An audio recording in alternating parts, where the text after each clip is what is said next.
Hi, welcome to Cubs in Culture for February 13th, 2018. And spring training is finally here. Yay! Okay, so this is a little bit of an arbitrary thing because, actual fact, some players have been reporting for the last week or so.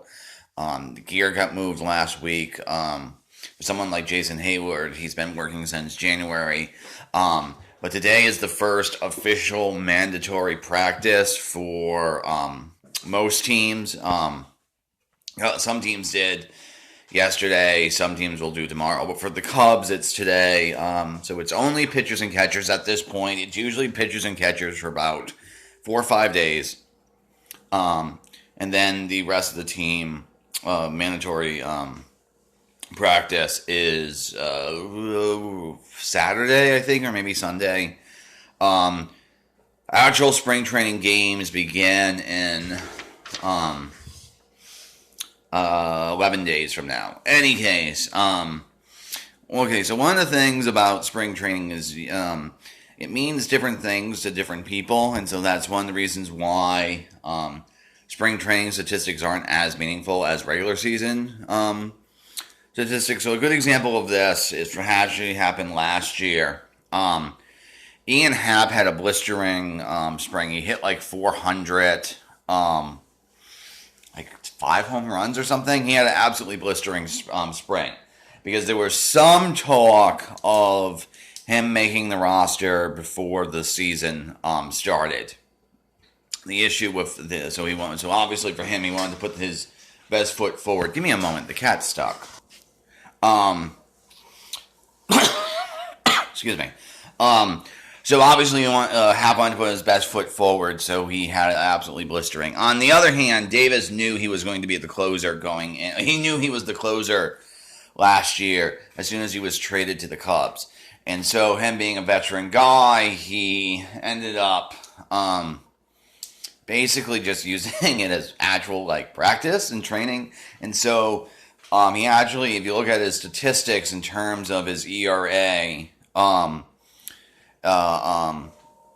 he had a horrible spring. His ERA was over 5, I think, for the spring, which isn't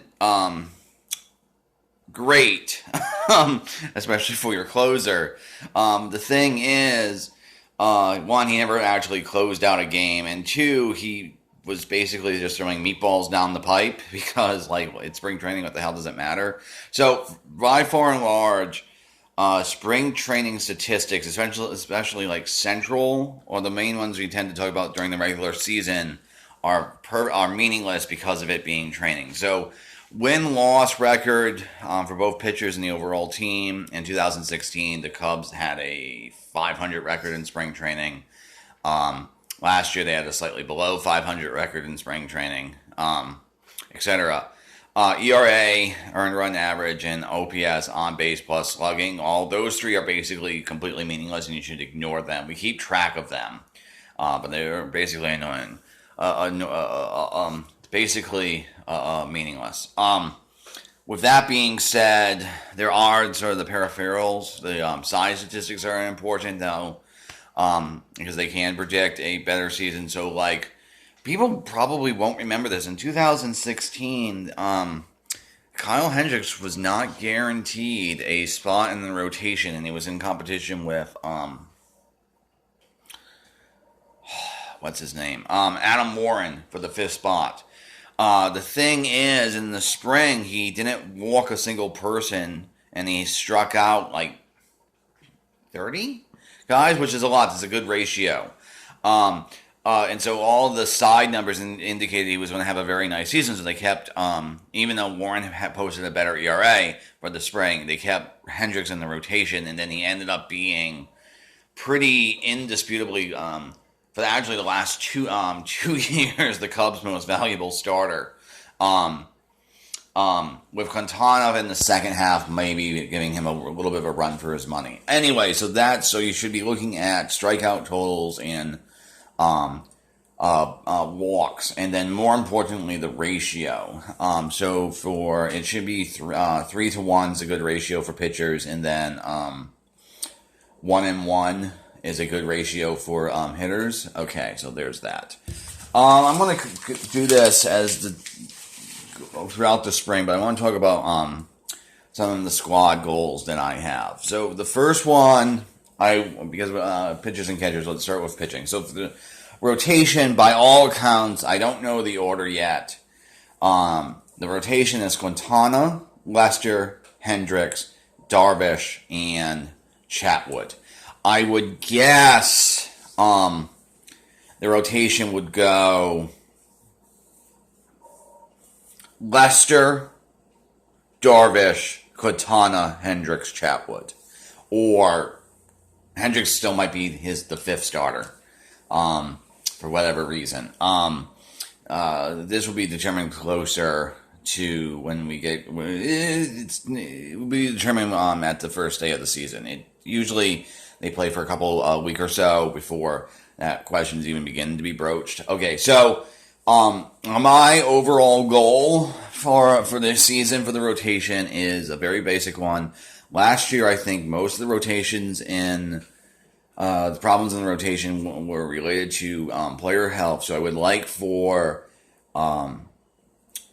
let's say, only. Okay, so last year, the use of the disabled list, you had Brent Anderson, Lester, area. You had all of them go on the DL at some point. Because Anderson, Lester, Arrieta, Hendricks, and Lackey all went on the DL at some point with various issues. Hendricks was a middle finger issue.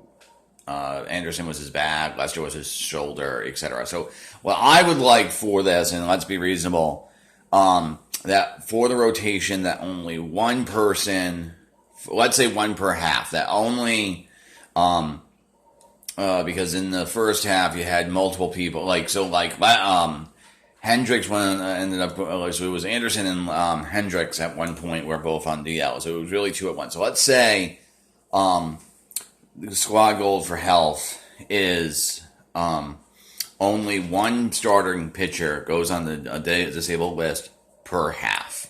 And maybe let's make it a 15 out of 60, okay? This is actually something the Cubs have excelled at. They've actually are the team who uses the designated DL the least. Okay, so there's that. That's sort of the main one. I think if everyone's healthy in the rotation should be fine. By some measures around consistency, they're actually the best rotation in baseball. Whereas they tend to go out and perform exactly the same every single game, and that's sort of really valuable for an offense because if you know your guy's going to give up 3 runs, but only 3 runs, you know if you get to 4 runs that you probably have won the game. So it takes out some of the unpredictability. Okay, so there's that.